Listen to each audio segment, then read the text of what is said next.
From the Kingdom of Nye, we continue with your calls on Dreamland with Art Bell. Call Art now toll-free at 1-800-618-8255. 1-800-618-TALK.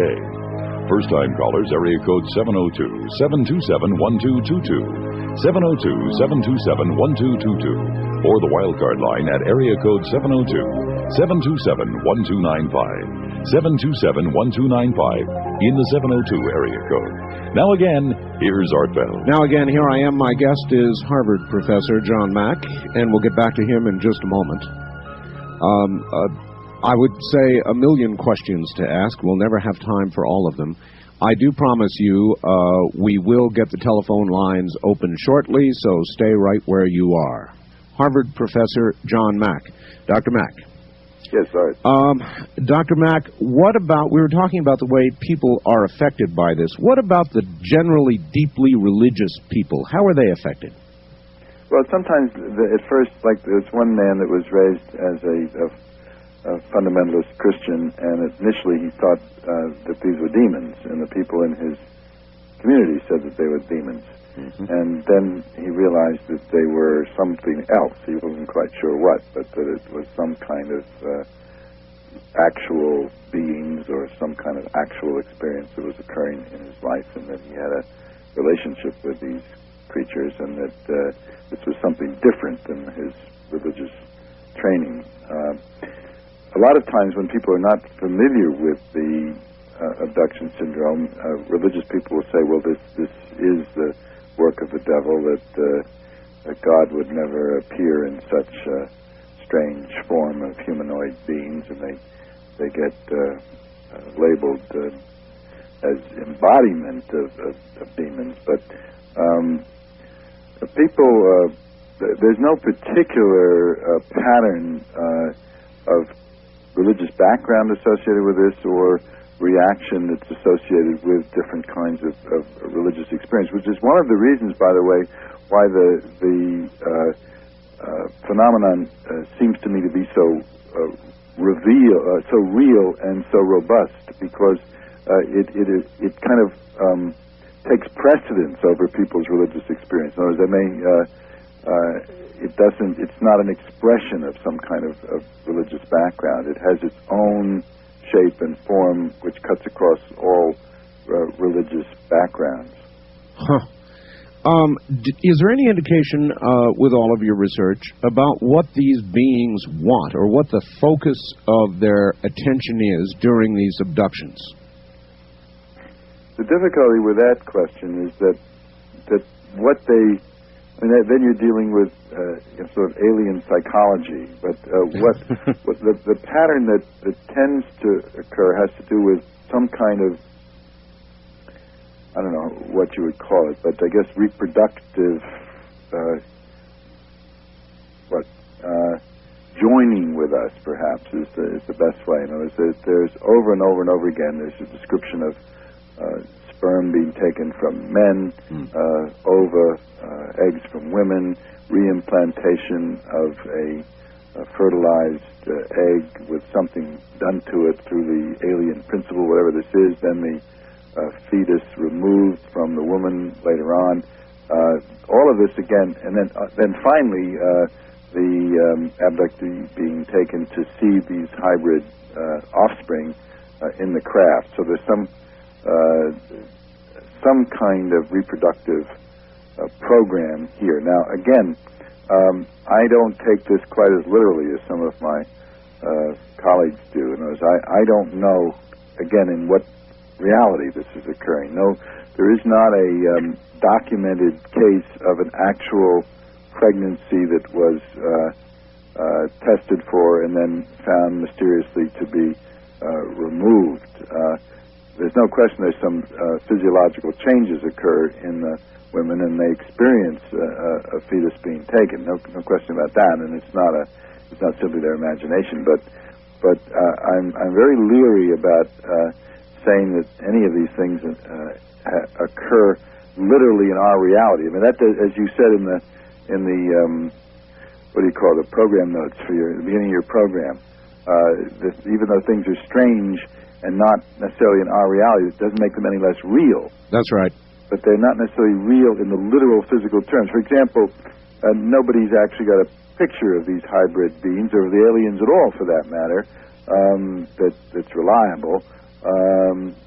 But to the abductees, and this is not a delusion, their connection with these hybrid beings is very powerful. And in fact, one of the most poignant things that a person can go through who works with abductees is to take them through the memory of being taken into the ship and confronted with a hybrid being and told, this is yours, and they sort of know it's theirs because it sort of looks like them, and then asked to hold this creature and to nurture it. Wow.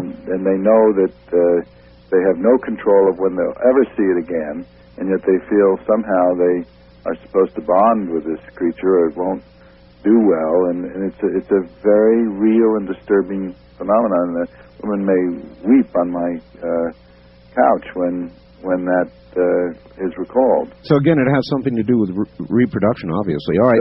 So that's one thing, but that's not the whole story. Another very powerful part, and this is, again, there's a fair amount of controversy about this. Another powerful part has to do with what might be called ecological messages. Mm-hmm. In other words, that a message comes through to the humans that you humans are treating the Earth as if you owned it, as if it was here just for you to destroy, to exploit, as a kind of giant marketplace to be consumed, disposed of, and for the purpose of this one species that has developed the technology of agriculture and of city building and mining and basically the power to remove the surface of the Earth and its resources and destroy the Earth as a living system. And over and over and over again, the communication comes to us from these beings, and it's powerfully felt by the abductees. This can't go on. In other words, this is not yours to do this with. Now, do you get the sense, Doctor, they are saying this to us as our creators, or simply as concerned beings? There's nothing to suggest that often the abductees, and again, this is quite controversial, and in UFO circles, I'm sort of seen as kind of, gone soft New Age or something, but there's nothing soft or New Age about this. This is a hard-edged reality that is being smashed into the abductees with tremendous power, and which shakes them up enormously. And these are not people that necessarily, environmentalists. They're often uneducated people who hadn't thought about these things. And one man said, "But I'm just a simple person. What am I supposed to do about the Earth?" And they said, "Well, you got to find a way because you love nature and you don't want to see the Earth destroyed." And then he's become very, very active and concerned about this. I mean, a woman that got this message began teaching about ecology in the classroom and getting the other teachers to include that in their courses. I mean, another man who had a very powerful abduction experience at age 9, which deeply filled his mind with images of the destruction of the Earth, and he's become one of the most extraordinary businessmen in terms of his commitment to the sustainability of the Earth's living system. So it's a very real, very powerful part of this thing. And often the abductees will, rather than saying this is directly from the Creator, will see the alien beings as emissaries from some divine source. Intermediaries is often the word they use, that they're closer to the source than we are. They're often described as well, the one type they call directly light beings. They're not all grays. There are these taller, more luminous beings that they call light beings. But even the little grays themselves are seen as being more closely connected with the source of creation. Wow. I see. That almost stops me. Let me ask you this. What about children versus adults? In the cases that you have studied, how many have involved children? They are particularly interesting, of course. Yeah, I've seen about 8 or 10 children now who have this syndrome. 2 of them under 3, which, by the way, Art, is one of the reasons why it's very difficult to utilize any kind of fancy personality theory to explain the abduction story, because it would be difficult to apply such theories to children as young as 2 and a half. When a little boy, as in the case of mine, says, "Mommy, the owls came," because you know the big eyes often make the children think of owls. The owls came in the night, and or "Mommy, the little men came in the night and took me into the sky, and you didn't stop them." Yeah. They say it with fear. It's hard to attribute that to some kind of, deep-seated personality problem. Sure is. They don't have one yet. Well, that's remarkable, and I would guess it would take a very sensitive adult or parent to discern what's happened to this child versus just the usual, you had a bad dream, dear.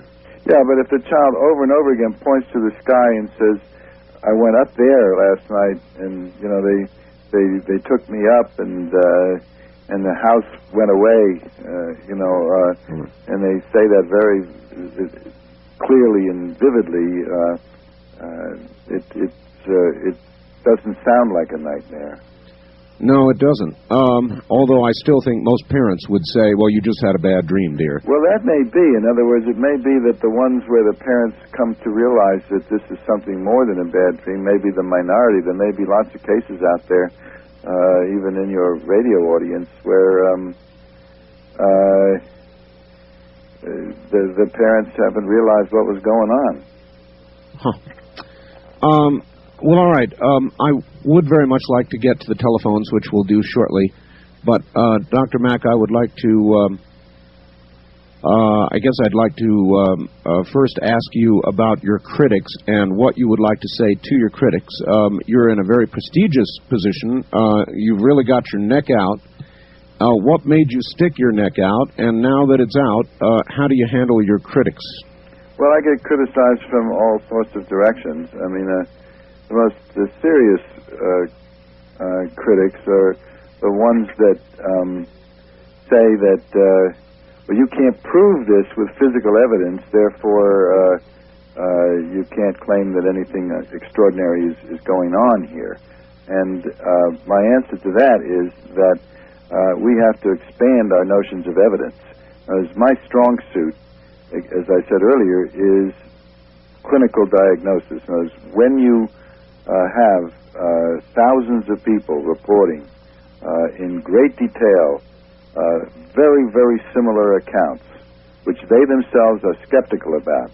They themselves have not, as the woman that we talked about earlier, have not read about this. They are doubters, and they're troubled when they hear that somebody else has had the experience. It shocks them. When you hear, and the narratives are spoken about reluctantly, when you hear something like that, you know that you're dealing with something that occurred, something that happened to people. That's not the way psychosis works, or dreams work, or displacements from other kind of traumas. This is something happened. Now, all right, well, Doctor, if you were asked for evidence, physical evidence, to prove most psychiatric diagnosis, it would not be possible, would it? That's right, and but the thing about this that I've said over and over again, this simply cannot be. In other words, in our worldview, the universe cannot contain intelligences that behave like this. In other words, we don't believe that there are other intelligences that other than that which is part of the human imagination. So when these beings show up as real and enter our physical world, and actually in some occasions people are witnessed to be missing during the abductions. Children will find their parents missing, or parents will find their well, it works both ways. Children find the parents missing, parents find the children missing, friends find each other gone. I mean, there are not a lot of those well documented, but there are some. Or there are the whole variety of physical findings that we're familiar with, of cuts and scoop marks and complex patterned ulcers and other lesions on people's bodies that follow the abduction experiences. Those physical findings are important. They wouldn't stand up by themselves medically, just on their own. But when you combine them with the experiences, you've got a whole, and the fact that this occurs in such young children and people are of sound mind, you have a whole, and of course what tends to be forgotten is there's a very tight association with UFOs here. In other words, the UFO may be observed in the community by when the abductee hasn't seen it themselves. In other words, I have cases where a neighbor says, there was a funny-looking craft over your house, and the person, oh my God, and they've had an abduction experience. Or a famous case up our way where a UFO was tracked by virtually all the media in a northeasterly direction, and abductees reporting their experiences that coincided with the media tracking of the UFOs. In other words, you've got to take this entire set of phenomena together if you're going to account for this. Just to single out some sort of psychological aspect of the person misses much of the phenomenon. So, and my critics tend to do that. In other words, they say, well, I'm just sort of gullible about believing these people. Well, it's not a matter of believing them. It's a matter of the fact that the most economical explanation of what the person is reporting is that they're telling the truth. And even if the truth isn't supposed to be, the fact that something can't exist doesn't keep it from happening. Indeed.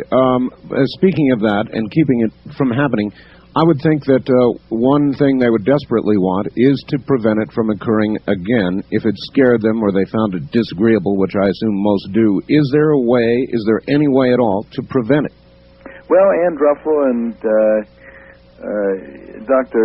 Ezel Brandman in North Carolina, people have tried to develop ways of doing that. My people have not been too successful with that, and also, one of the most curious things about this, and here again, this is a controversial area within the UFO abduction researchers or investigators, shall we say, themselves, is that the phenomenon, in my experience, changes over time. In other words, that as the person goes deep into their experience and acknowledges the reality of it, and demands, as in some cases, a more reciprocal, more equal relationship with the alien beings, the experience changes. It becomes more reciprocal. There is an exchange of information.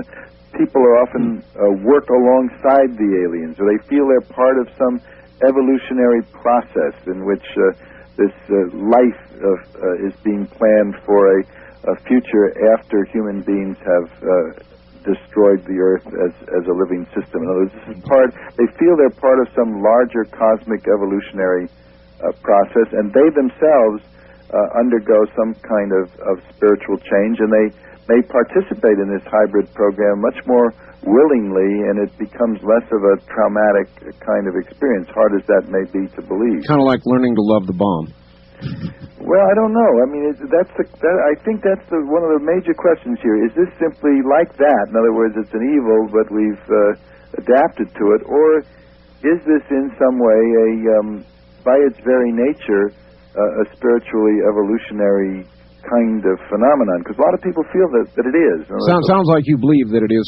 Do you advise? I don't know. I think that there's so many of the people, when they go deeply into their experience, stay with it, and go through, 4, 5, 6, 7, 8 sessions, they come to a place where there's very great spiritual growth, deep love between them and the alien beings, which is not just, the Stockholm Syndrome where you sort of love your captors or something.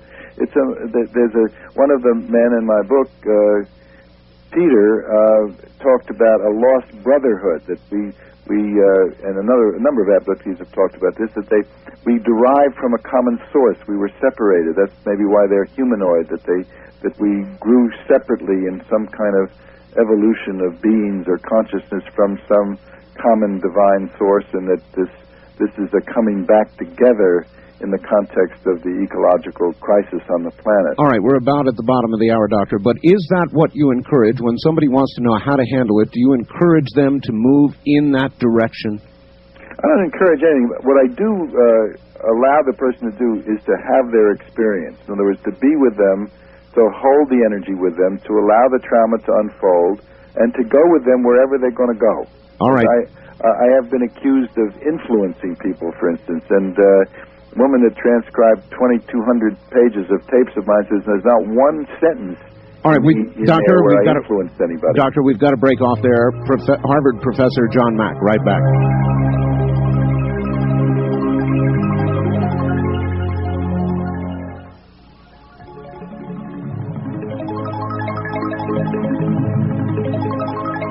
With Art Bell. To participate in the program, call toll-free 1-800-618-8255. 1-800-618-8255. First-time callers, area code 702-727-1222. Or the wildcard line at 702-727-1295. This is the CBC Radio Network. And this is a very unusual opportunity for you to speak with Harvard professor Dr. John Mack. And we're going to go to the telephones in just a moment, so if you're ready, I think we're ready. Dr. Mack, you there? Yep.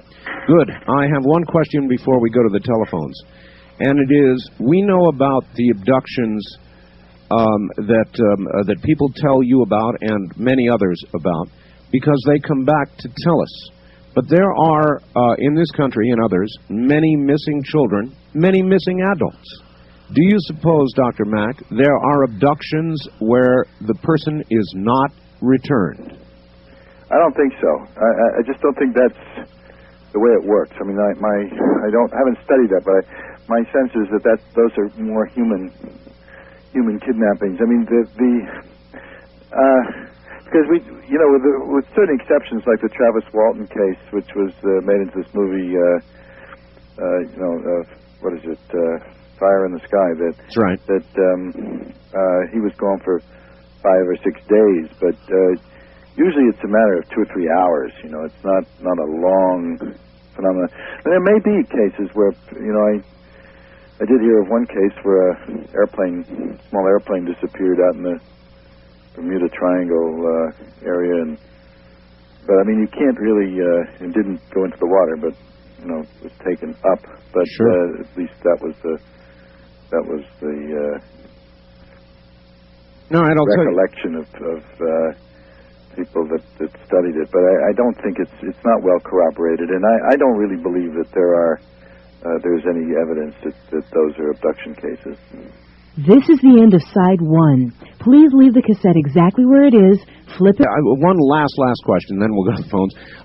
If you were faced with an abduction yourself, Dr. Mack, with all you know about abductions, would you submit to it given choice, or would you run like hell? Oh, God. It's a strange thing. I mean, where we're located in the culture, I mean, I've never had an abduction experience, and I think that this is so controversial, and I think they're protecting me. In one sense, I'd sort of like to know what it's like so I could authenticate it more easily for people. On the other hand, I think probably my credibility would suffer, so I probably am better off... So you might submit to it, but not tell anybody? Yeah, I suppose. If you admit you've had these experiences, then that's right. Just another way of disqualifying you. That's exactly right, Doctor. Let's try a few telephone calls, see what's out there.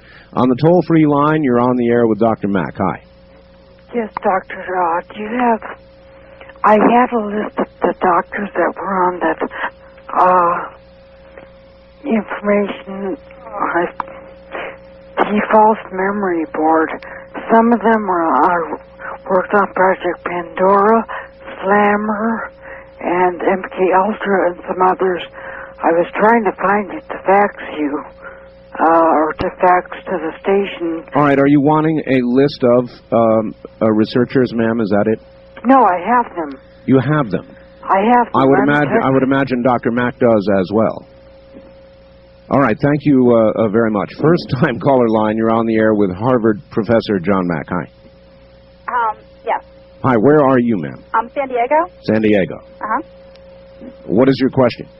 I wanted to ask him why it is possible to somehow either audio or videotape record people's bedrooms that have repeat experiences and maybe get something on tape or film. All right. A lot of people have tried to do that. The question is, why don't we have more audio tapes and videotapes? And people try to do that, and they will report some buzzing sound or beeping sound, and then you listen to the audio tape, and I'm never quite convinced it's that clear. And videotapes is one case that Bud Hopkins reports where they had a videotape running all night, and you see people. There's no videotape of the actual abduction, but you see somehow the videotape gets turned off, and you see the people before the abduction, then you see them in a somewhat different relationship or coming back after the abduction, but you never see anything in between. And one of the properties that this phenomenon has, the energy properties, is to affect all kinds of tricks with electronic media. I mean, it would be if whatever this they is, did not want to be discovered, they would have no problem in incapacitating a video camera. I mean, that would be child's play. Child's play to them, sure. On the toll-free line, you're on the air with Dr. Mack. Hi. Hi. Yes, sir. Turn your radio off and tell us where you're calling from, please. I'm calling from the St. Louis area. My name is Forrest Crawford. Forrest, nice to hear you in St. Louis, John. How you doing? Pretty good. I've got a question relating to people who have experiences with aliens that are not fearful, for instance, of their experiences, or they come away with more than a traumatic rendition of that experience, and then compared to someone else who has an experience, say, with the same kind of aliens and the same taxonomy and scenario happens, but then they're very fearful and traumatized. Basically, I'm asking for you to comment on what do you think attributes to that? I think that psychology or psychiatry might have something to offer. In other words, for example, there's the last case in my book is the case of a man in his late 30s, a businessman, who has what I would call a very kind of advanced state of consciousness. In other words, he's open to anything that's possible. He's not someone who has to be in control. He's a person that can let in experience. And when he was 9 years old, a huge UFO, illuminated the car that his mother was driving. They were coming back from the movies in upstate New York, and there were two of his older sister, younger brother, were in the car. And everybody but him was frightened. In other words, the mother was terrified, the sister was frightened, the little boy was frightened, and the mother sort of pushed him down, and he was all excited.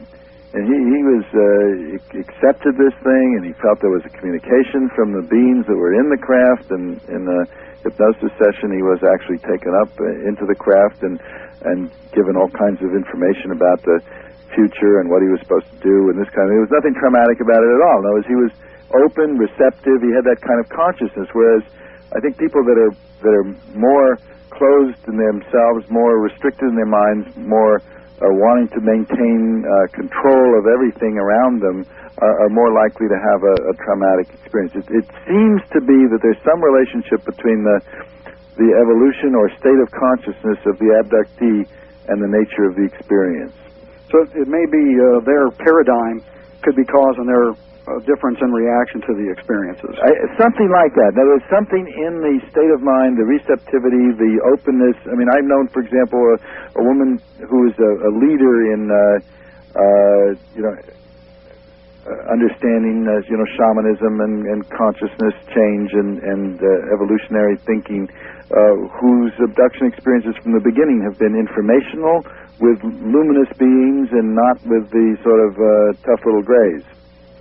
All right. Okay. All right. Thank you very much. Doctor, have you made any determination about how many different types of beings have been described to you? To me, about 5 kinds, but there are people that have more information about that than I do.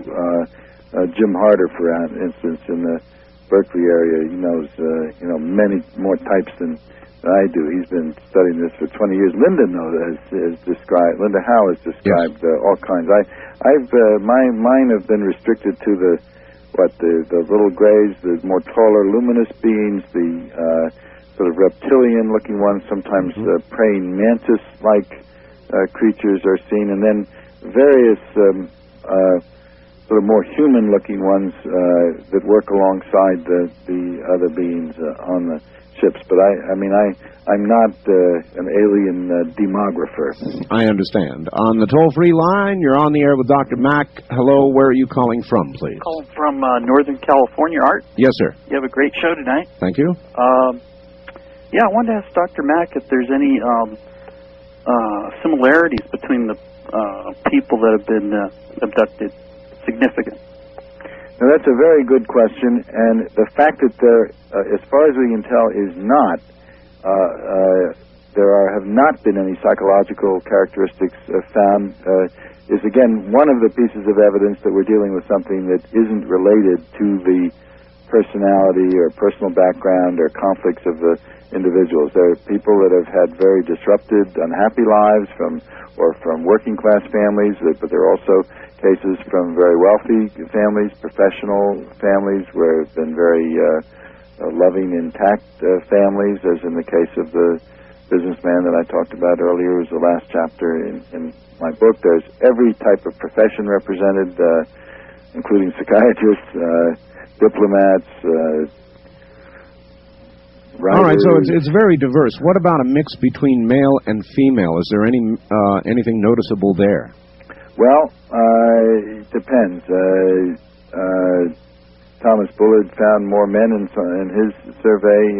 Other people have found more women. It seems fairly equal. I think that the men may have somewhat more trouble reporting their experiences because there's a little bit more shame connected with it. Barrier, kind of a barrier. Because it's to be so helpless, so passively unable to do anything is really terrible for women and men, but it's particularly shameful. Traumatic or shameful. They don't often tell you about it.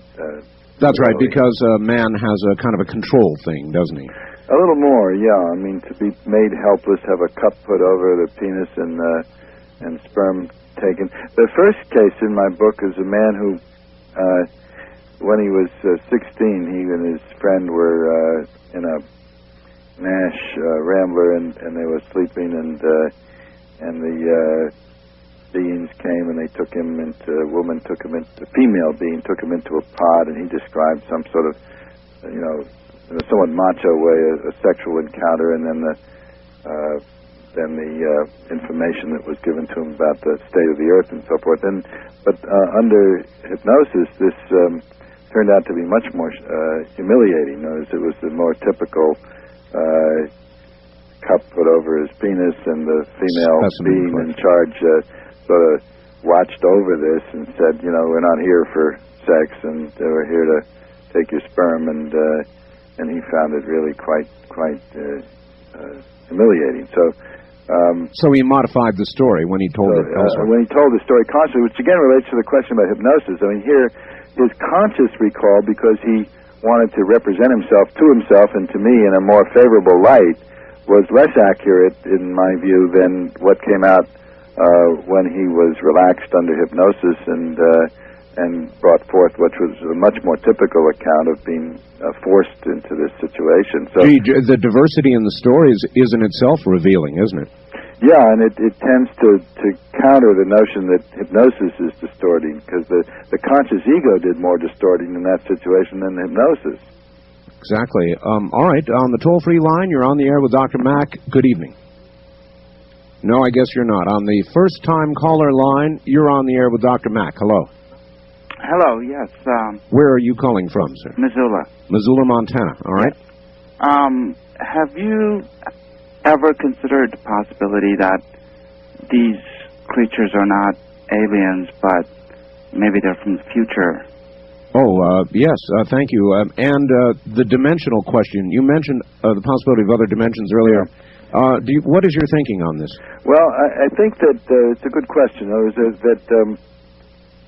there's no reason to believe that entities, beings that have the technology to have UFOs that can flick on and off the radar screen, that can go 7,000 miles an hour in one direction, make a sharp right-angle turn, and with no skid. In other words, they've overcome any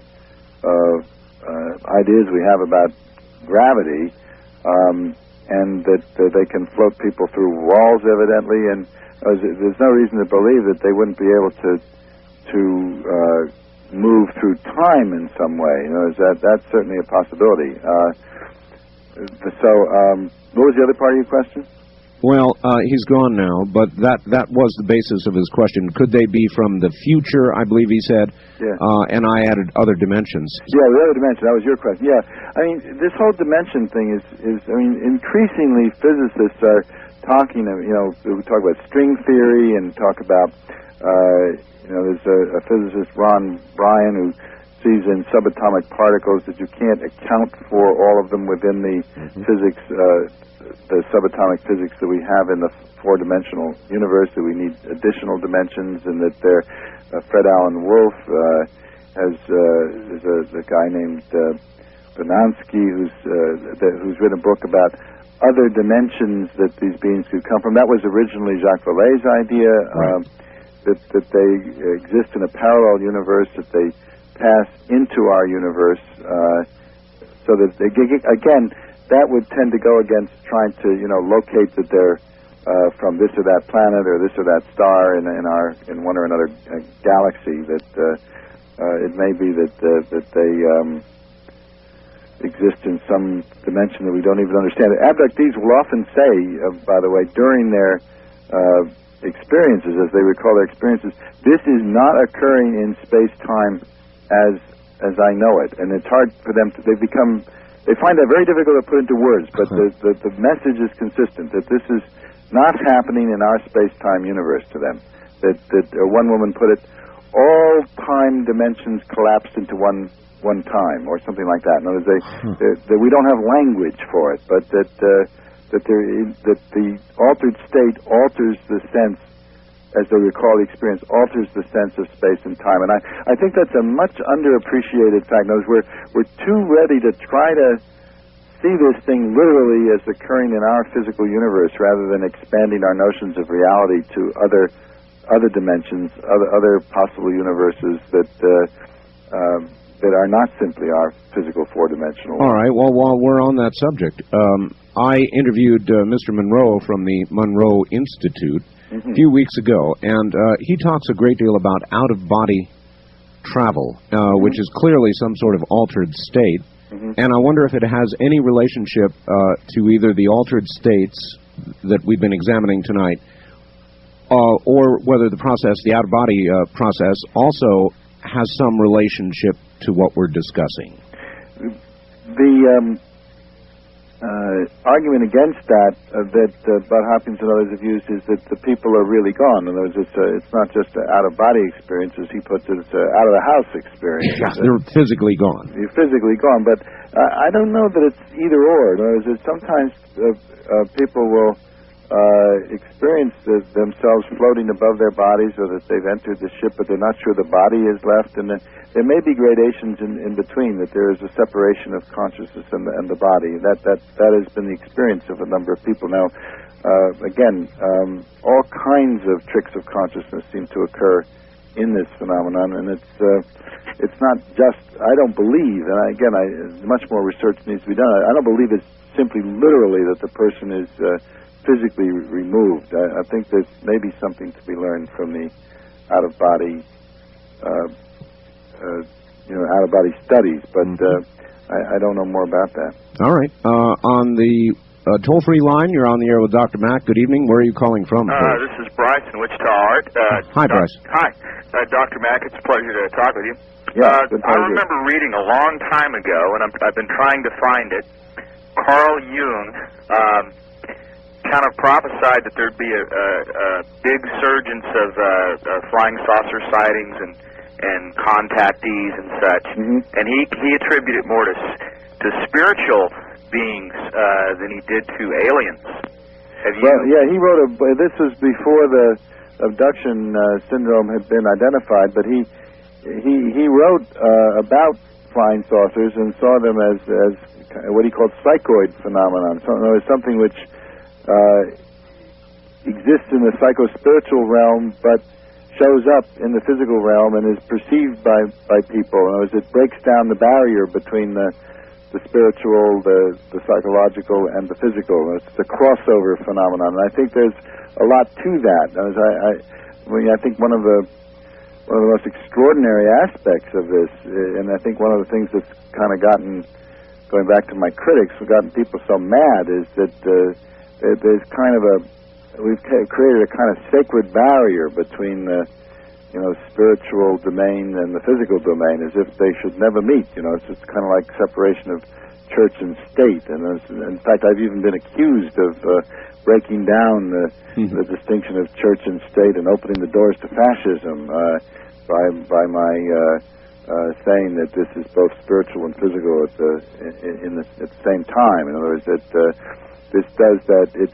It crosses that sacred barrier. Something that should be in the unseen realm, should be in the spiritual realm, should be mythic, should be beings that are part of the imagination, or that we would study in departments of anthropology, but that it shows up in this hard-edged way in our physical world. That's a crime against humanity from the standpoint of the Western worldview. Do you think you're beginning to cross that barrier, Doctor, because of hard evidence in your research, or because of a kind of desperation to explain the inexplicable? I think that we simply don't have another way to think about it. In other words, that you're dealing with something that does show up in the physical world. I mean, we do have physical evidence. It's not as good as the critics would like. But then, I want to say something about that. The critics keep demanding, good physical evidence, but I've had people admit that it wouldn't matter what physical evidence we had, they just wouldn't believe it because it can't be. In other words, that if a piece of a UFO were found in a field by a teenage boy, they'd examine the teenage boy, find him psychotic and unreliable, and destroy the pedigree. They actually did find, in a crop formation in Germany, a plate that was dug up in the crop formation, which had all the same symbols on it that the crop formation itself had. And this plate has been studied, analyzed, found to have metals in it that are peculiar and haven't been found anyplace else. And that has not gotten the publicity that you would think that it had, because it is the smoking gun, it is the physical artifact that they're all asking for.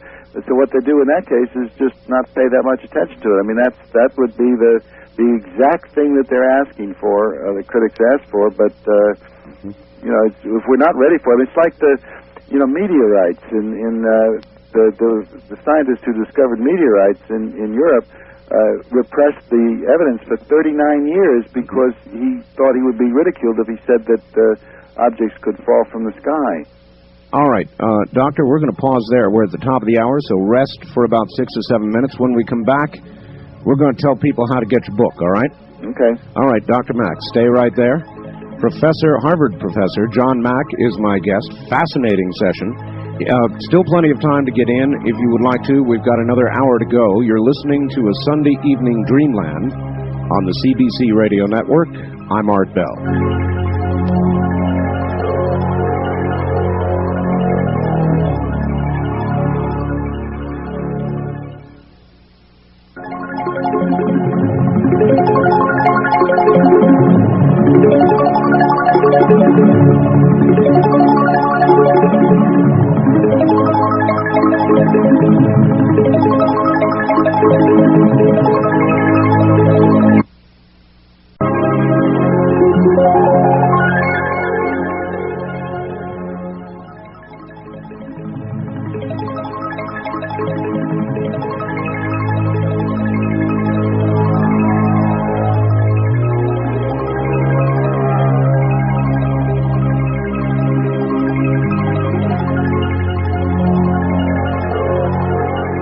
Kingdom of Nye. We continue with your calls on Dreamland with Art Bell. Call Art now, toll-free at 1-800-618-8255. 1-800-618-TALK. First-time callers, area code 702-727-1222. 702-727-1222. Or the wildcard line at area code 727-1295. 727-1295 in the 702 area code. Now again, here's Art Bell. Now, once again, here I am. My guest is Harvard professor John Mack, and we're talking about human abductions by aliens. And we'll get back to Dr. Mack in just a moment. Would also like to tell everybody out there, you can get a copy of tonight's Dreamland program, or any Dreamland program in the entire series, by calling area code 503-664-7966.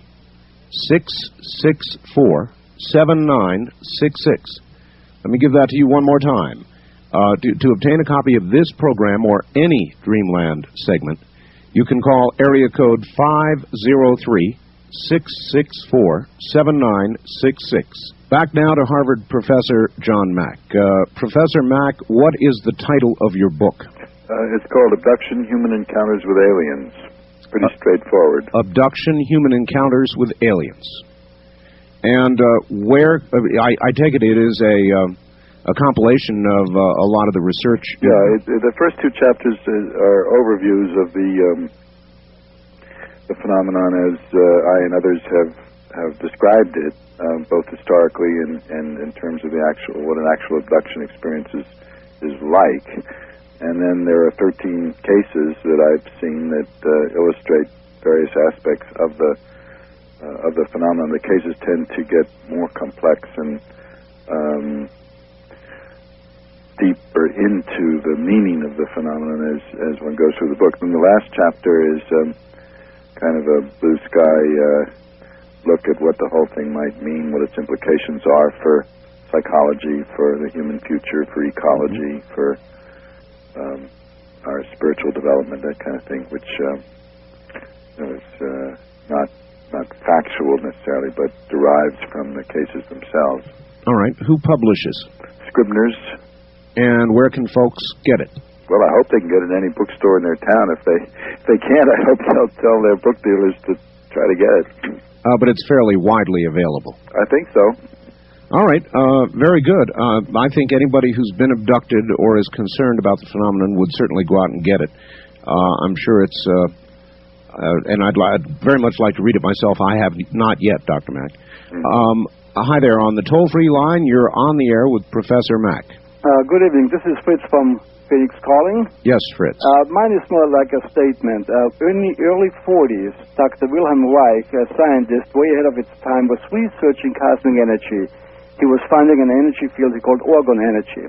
Now, the government destroyed his life work, put the books away, put him in prison where Dr. Reich mysteriously died. Now, today, with the global shrinking constantly, the information is exchanged faster than ever. We are on a higher level of understanding. Now, Dr. Mack, the ball is in your court. Run with it.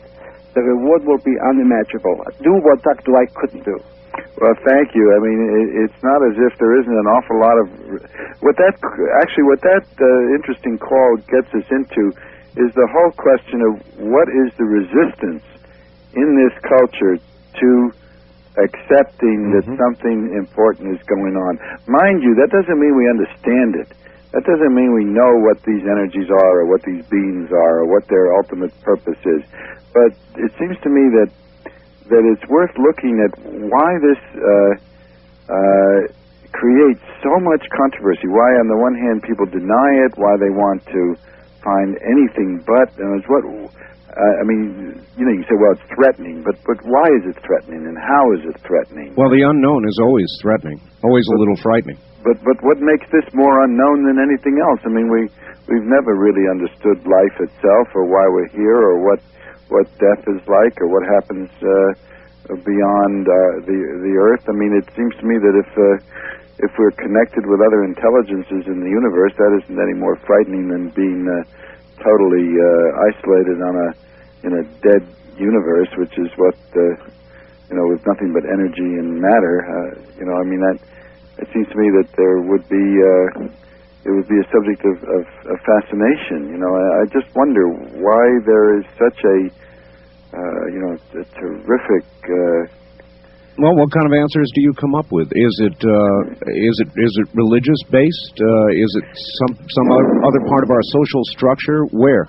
I think it has to do with what you were talking about earlier, the need to feel that we're somehow in control. I sometimes call it the Astrodome mentality, you know, that we can somehow wall ourselves off from nature and control nature, and that we're the top of the intelligence pecking order in the cosmos. And not only does this show that we're not at the top, that there's other intelligences probably far greater than our own in certain capacities anyway, but they can also do with us what they will, take us against our will, and show us that we're not in control. I mean, well, maybe one could suggest, Doctor, there's not enough evidence to support that egotistical sort of narrow view either. What do you mean? Well, in other words, that we are alone, that we are the only intelligence. That's an egotistical sort of protective sort of view, and there's really not enough evidence to support that either, and rarely do I hear it challenged that way. I think that's well put. In other words, the burden of proof is always put on on somebody that says that there is other intelligence in the universe, whereas that seems to me it ought to be the other way around. Well, or at least equally challenged. Yeah, absolutely. I mean, I think that an I don't know attitude might be the healthiest one. Mm-hmm. On the wild card line, you're on the air with Professor John Mack. Hi. I would like Dr. Mack to describe the circumstances of how he first became associated with financier Lawrence Rockefeller. All right. How about that? Are you wrapped up with Rocky? I know Lawrence Rockefeller. I mean, I've known him for a number of years. I've known other members of his family. He's been interested in work that I've done, and I've been to meetings. Well, I'll give you where that call. I don't understand the question. Well, I do, Dr. Mack. Anytime Mr. Rockefeller is mentioned, it's always with respect to a giant conspiracy theory. And so I'm sure they're kind of wondering if you're not some sort of foot soldier in this new one world order business that they suspect Mr. Rockefeller is wrapped up in. Uh-huh. Is that the idea? Yeah, I'm sure it is. Okay. So what do you say to that? Well, I mean, I just don't, I don't know of any such, I'm not familiar with any such conspiracy. I mean, Mr. Rockefeller is somebody that has been interested in human consciousness, human development, quite a progressive, unusual thinker, but I don't know of his being part of any, I know he's interested in the UFO phenomenon, but I don't know of any, as being part of any kind of conspiracy. All right, good. On the toll-free line, you're on the air with Dr. Mack. Hello, where are you calling from, please? Hello there. No, you're not. On the first-time caller line, you're on the air with Dr. Mack. Yes, I have two questions. All right, where are you? Oregon. Oregon, all right. First of all, anecdotally, there's been talk about implants made by these beings into human abductees, either in their ears or their nose. I was wondering if the doctor has learned anything about that in his studies. And the second question is... all right, you're on a portable phone, sir, and it sounds terrible. Okay, is that better? Yeah, that's better. Okay, turned around. All right, implants, and what else? And also anecdotally, all of the abductions, at least what I hear about, come from people that are either in their cars on a lonely road at night or are in their bedrooms at night, and never just off of a busy street corner or something like that. What does the doctor say about that? Well, I'm going to try to answer the two questions together, because they both have to do with the matter of subtlety. Okay, the implants. I mean, there was a time when I was first starting out, and I heard with this. It was about 5 years ago, and I heard about these implants, and then I got recovered a wiry object from the nose of a woman I was working with, and I heard of several other implants that had been found from, like you say, from people's orifices of people's bodies, and I thought, wow, this is going to give us that smoking gun. You know, this is going to prove that something bizarre is going on here, and there'll be some unusual elements that be found in strange combinations or that are not found on Earth and that kind of thing. Well, actually, that has not proven to be the case. There have been several implants found following abductions, small objects that have been looked at carefully. David Pritchard, MIT, has examined one. But they haven't been shown to contain any unusual combinations of elements. Whatever is at work here is not handiness, a smoking gun. It's a subtle phenomenon. And I think that applies to the other question as well. That you don't have a situation, he's quite correct, where you and I are walking along the street, a UFO hovers over the street 100, 200 yards away, and zap, several pedestrians walking along are floated up in the sky before us and all of downtown Boston, Las Vegas, or whatever. That does not happen. He's quite correct. It happens. Usually, there have been cases where more than one person has been taken. There are several. It's a quite well-known case in Nebraska where several people were taken from an amusement park. It's not always cars. It's not always from the bedroom. There's been children that Bud Hopkins has described taken from schoolyards. The one woman who I've talked with myself was taken off a snowmobile in a field. I mean, there are unusual situations, but they tend to be relatively difficult to get vivid documentation of the abduction itself. In other words, it tends to occur with a certain amount of disguise. And I answer the two questions together because I think it points to the fact that the phenomenon has a good deal of subtlety. In other words, it doesn't satisfy us in the kind of gross material way we want. And I don't know another reason for that. I think it's there's evidence for it. There's a lot that can't be explained, but it's not as if a fleet of UFOs came down over Washington and just floated up the Congress or something. All right. Very good. That's a good answer. On the toll-free line, you're on the air with Dr. Mack. Where are you calling from, please? Hello there. No, you're not. On the first-time caller line, you're on the air with Dr. Mack. Hello. Hi there. Where are you, ma'am? This is Carolyn from San Diego. Okay. I'd like to ask Dr. Mack if anybody he has worked with has experienced something called sleep paralysis. Do you know what I'm talking about? Yep. Is that pretty common with people who've been abducted? Well, this sleep paralysis is associated often with a syndrome called narcolepsy, where the person body is paralyzed, or they suddenly fall asleep unexpectedly. They can't stay awake. In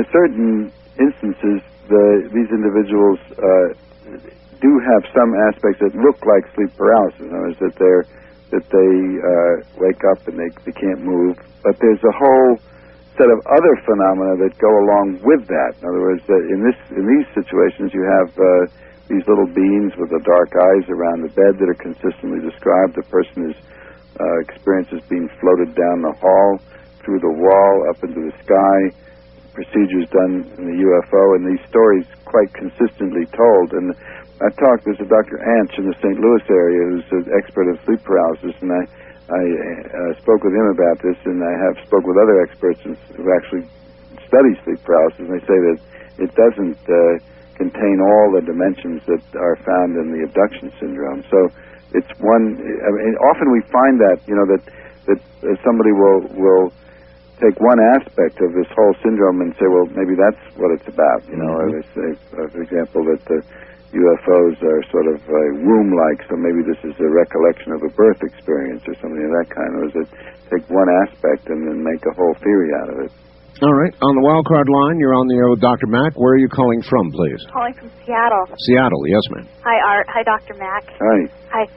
Hey, this whole thing is totally weird, right? But I was just wondering, I want to ask Dr. Mack, what is, if you can pinpoint the single most weird thing that stands out in your mind about this whole abduction phenomena? All right.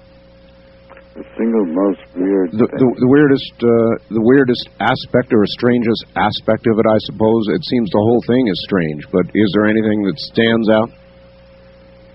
Well, I think it's the capacity of these beings, whatever they are, to create all kinds of confusing theatrical elements. In other words, people describe on the ship, suddenly a part of the ship will turn into a theater or a forest. Or they'll find themselves walking down long corridors. In other words, that there's the capacity of this intelligence, whatever it is, to manufacture experiences for people which we cannot tell whether in what dimension they are, what reality they are. And the inside of a ship can turn into something much larger, much smaller. It's the degree to which this seems to be able to play with space, time, physical reality that I find extraordinary. Dr. Mack, this may be off topic, or there may be a relationship. A lot of people doing research into near-death experiences.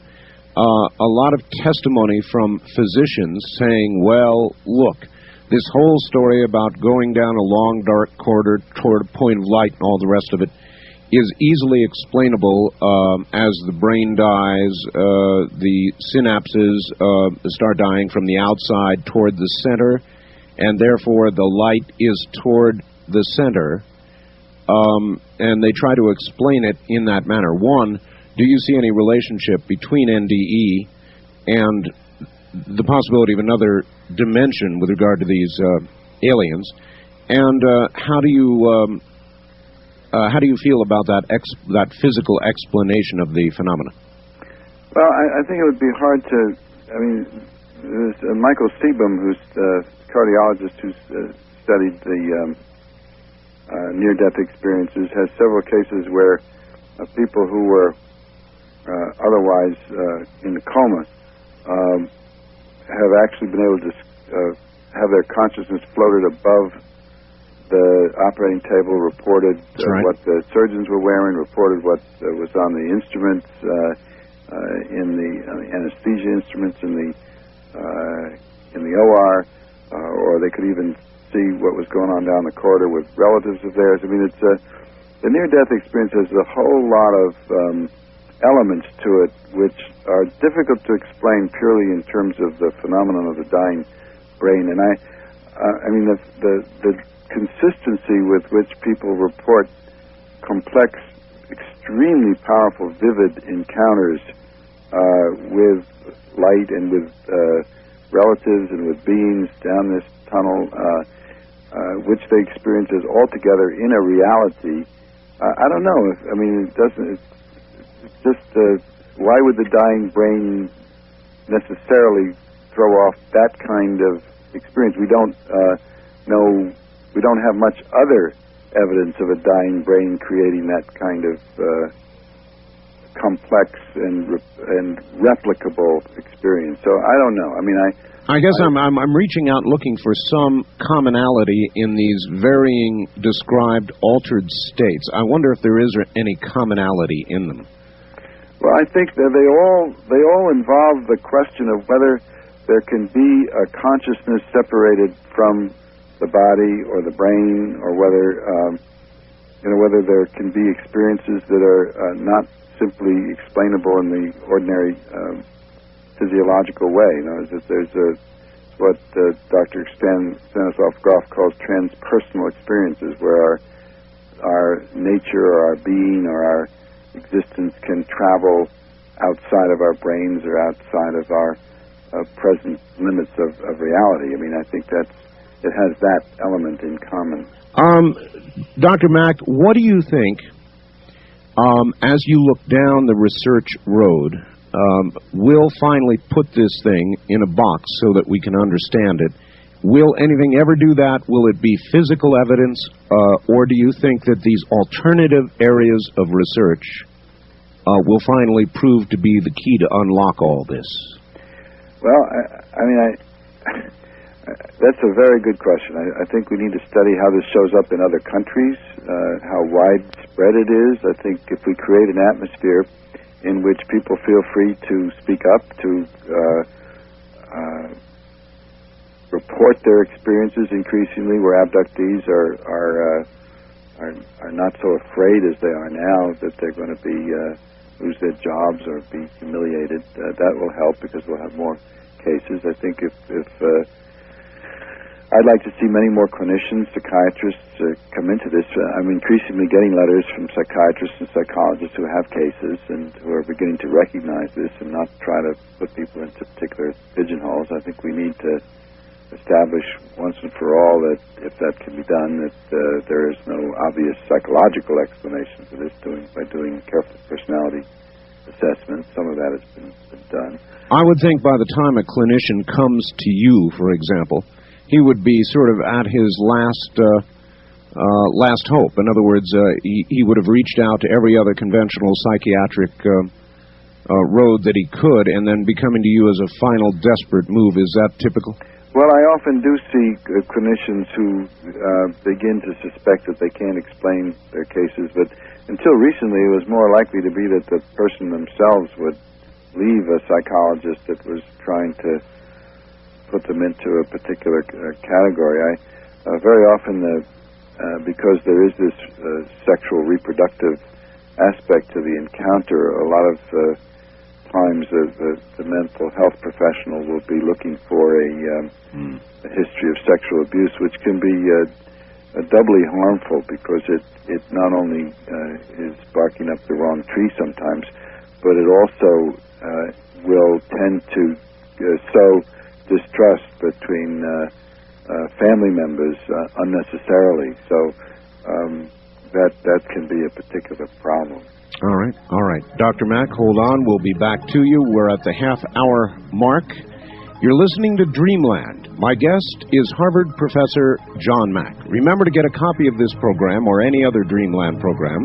Call area code 503-664-7966, 24 hours a day.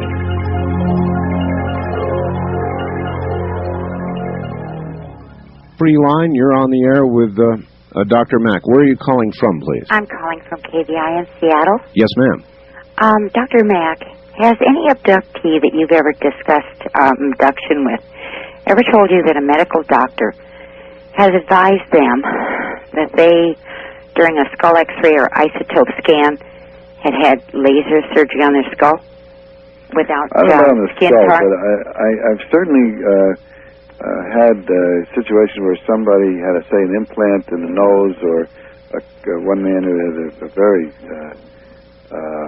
a major kind of cut in his nose following an abduction, and then it healed up in a couple of days, and a man looked in his nose and said, there must be some extraordinary surgery went on here, you know. I mean, that this was healed up so fast. Or people will be asked, have you had any surgery, in other cases, have you had any surgery done to your nose or to your mouth? I had this kind of question asked me in 1976 during the isotope scan, and I had no skin scarring, but I was shown an incision that the doctor claimed was shown, you know, the isotope scan thing on the, whatever those light things was during the scan, that I had the size of about a $50 circle on my right skull, and I told him I've never had any skull surgery. Yes.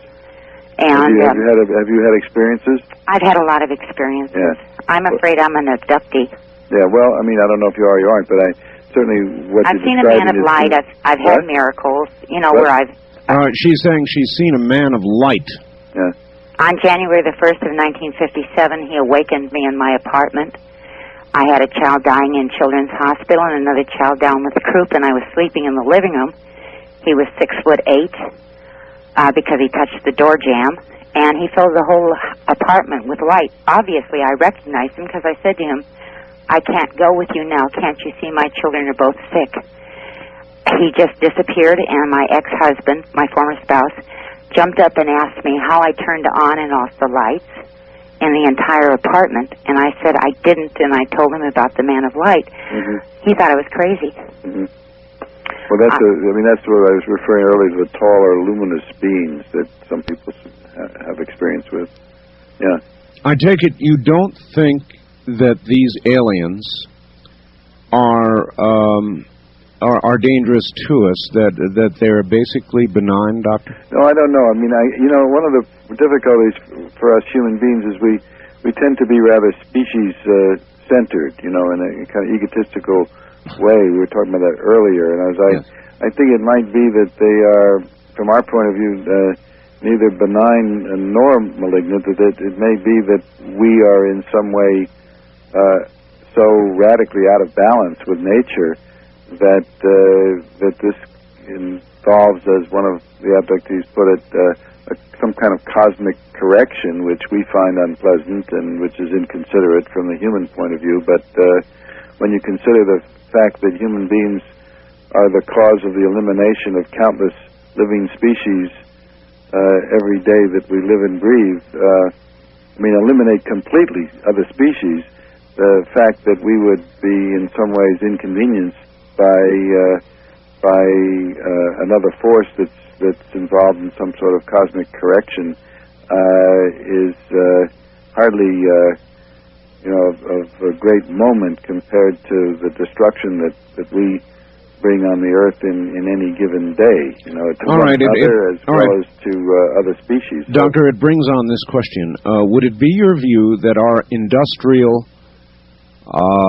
society has gone the wrong route in development? In other words, in developing ourselves the way we have industrially, have we done it the wrong way? Well, I don't. It's a little hard for me to get into this sort of kind of pious quarterbacking kind of role.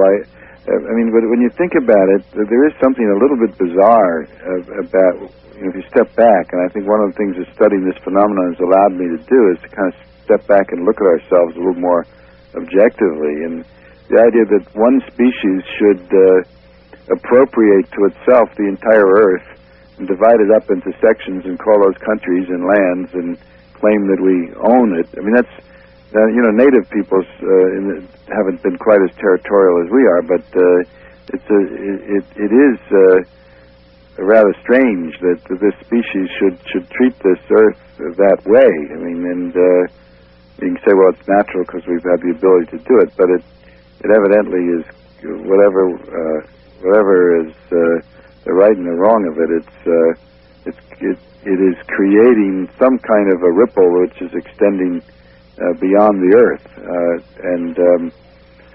That's, again, the way I was raised, that would be a very hard thing to believe, that anything that we did to the Earth could have an effect beyond the Earth and bring forth some kind of reaction. But that seems to be what's going on. In other words, it seems that these beings or these species or whatever it is, the various alien beings are coming to the Earth in response to that's what they say. It's what they communicate telepathically in response to the fact that we seem to have taken it upon ourselves to destroy the Earth itself. All right. On our wild card line, you're on the air with Dr. Mack. Where are you calling from, please? San Jose, California. San Jose, all right? Yeah. John, I sent a videotape of my daughter to Bud Hopkins. Of her taking the Hopkins image recognition test. Yes. Oh, and yeah. Last time I talked to Bud, he said he was going to forward that on to you. Yeah, I heard that. I saw that. I was just wanting your feelings on that, and I wanted to see if you can give some advice to parents that are going through this. Well, first of all, I was very moved by the tape. He showed that at a conference, actually, and then I saw it privately with him. I saw the reaction of the child when that image appeared. She really became very upset when the alien picture. For the audience that doesn't know what he's referring to, Bud Hopkins is an artist, has developed 10 cards which have pictures of typical things that kids would know. A boy, a girl, a fireman, a witch, a skeleton, a Batman, a Ninja Turtle, etc., and an alien. And it's very dramatic when you show kids these pictures. They recognize them and go along merrily, and then when you show them the abductee children, you show them the alien card, and they recoil, and suddenly they express intense emotion, become very distressed, want to cling to their parents, and point and say, that's the one. In other words, that's the one that takes them up into the ship. And when you see that, you have a lot of trouble attributing this to the imagination, you know. And I think that the advice to parents I would give is, don't dismiss the child who tells you that they've been taken in the night by strange beings up into a planet or into the sky, rather, or into a ship. Listen to them. Don't tell them it's a nightmare or it's a dream. Talk to them and take it seriously. Sir, is this how your daughter reacted to this test? Yes. It is. How is she now? She's still having bad dreams. She calls it bad dreams. She's still having visitation.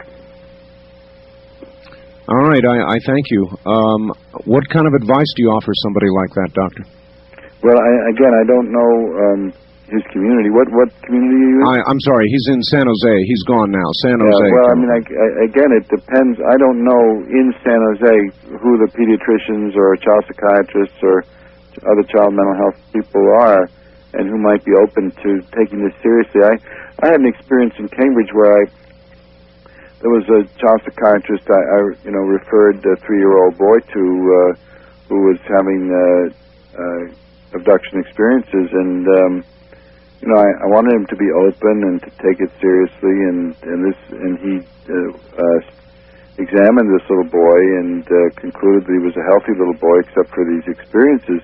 Mm-hmm. But because he had no place in his worldview for such a matter, he proceeded to grill the family about other kinds of trauma, abuse within the family, and it really upset the family. I hope we're getting to the time when we can accept this, even though we don't understand it and it's mysterious and it's not supposed to be. At least accept it for what it is, and not try to continuously, disturb people by trying to make it something else. Sure. Force it to be something else. I guess it's our inclination to do that because it frightens us in a way. On the toll-free line, you're on the air with Dr. John Mack. Hi. Hi, Art. This is Jim in St. Louis. Yes, Jim. Dr. Mack, I had a couple questions for you. Regarding, I believe it was last year, 93, there was an idea put forth by Richard Hoagland, a series of meetings, a summit, if you will, of people doing real research who had amassed lots of information, data, good stuff, numbers.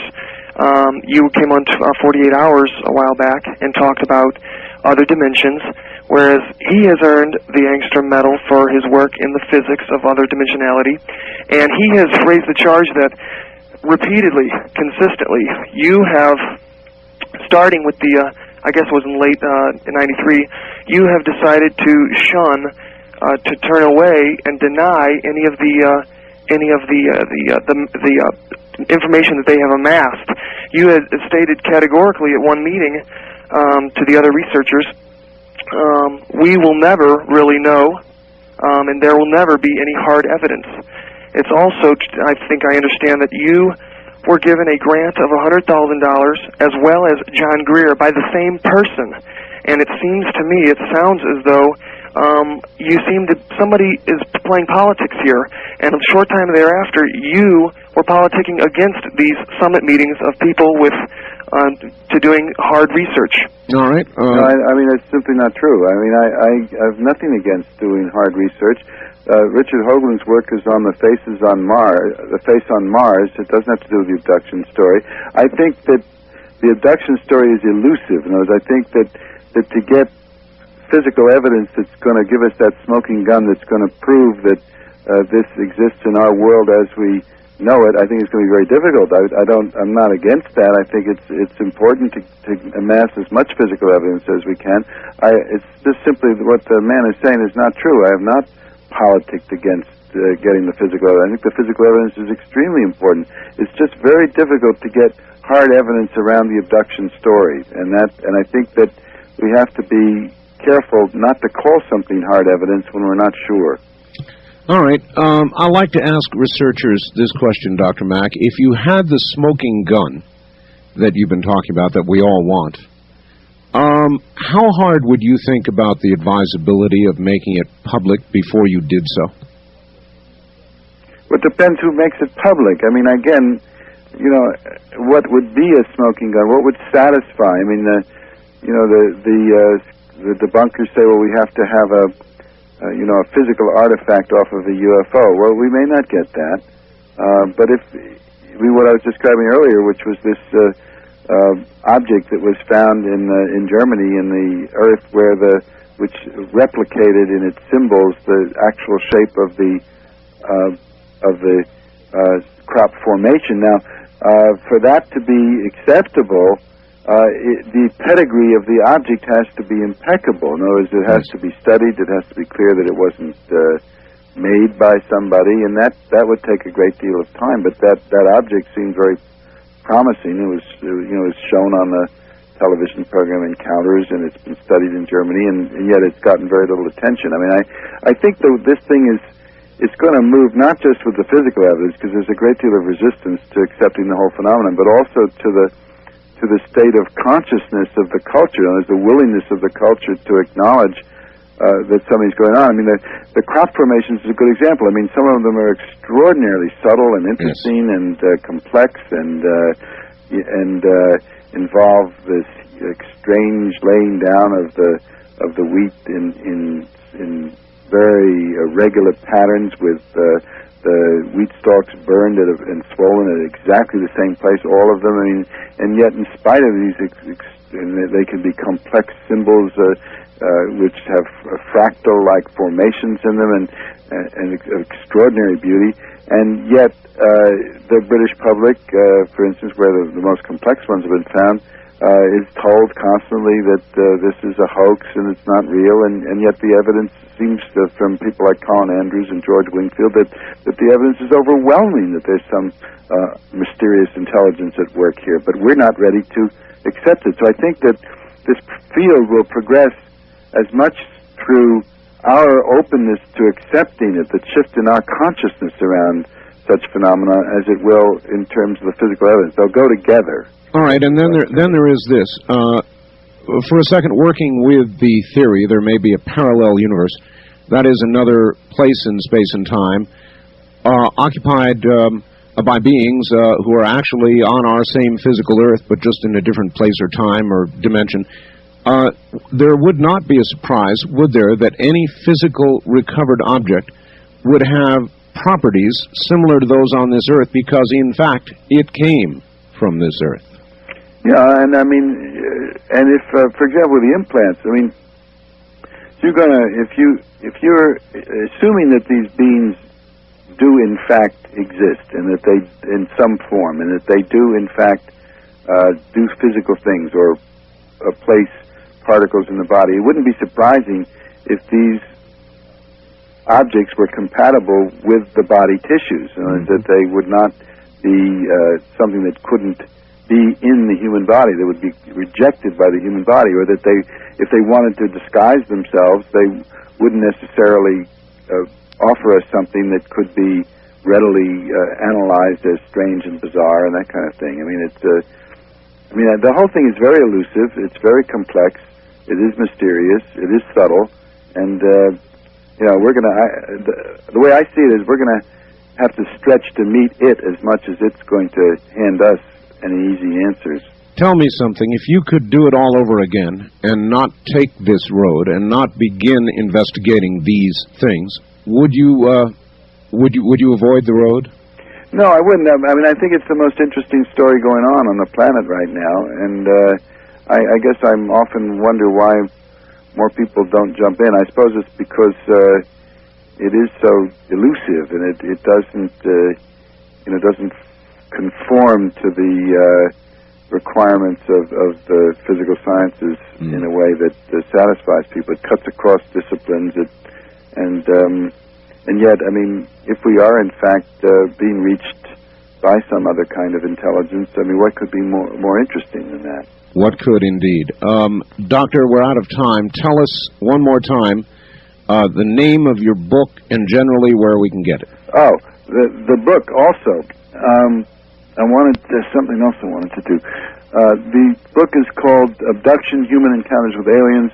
It's in most bookstores. Also, I would like to hear from people if they want to write to me, if they're still on the line after all this. All right, quickly, give us an address.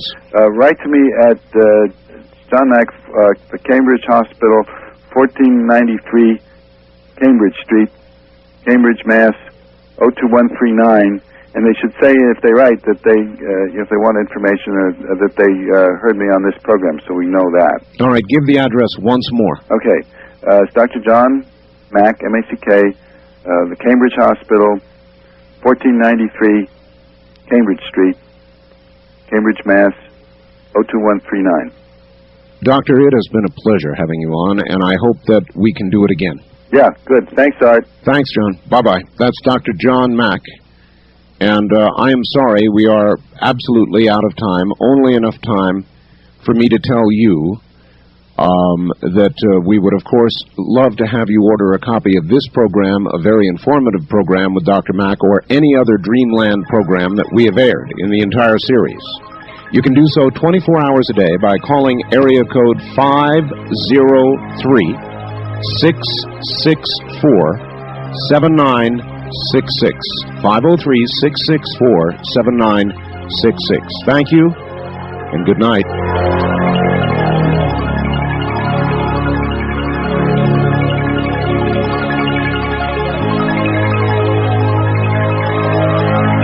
This has been Dreamland, a program dedicated to an examination of areas in the human experience not easily nor neatly put in a box.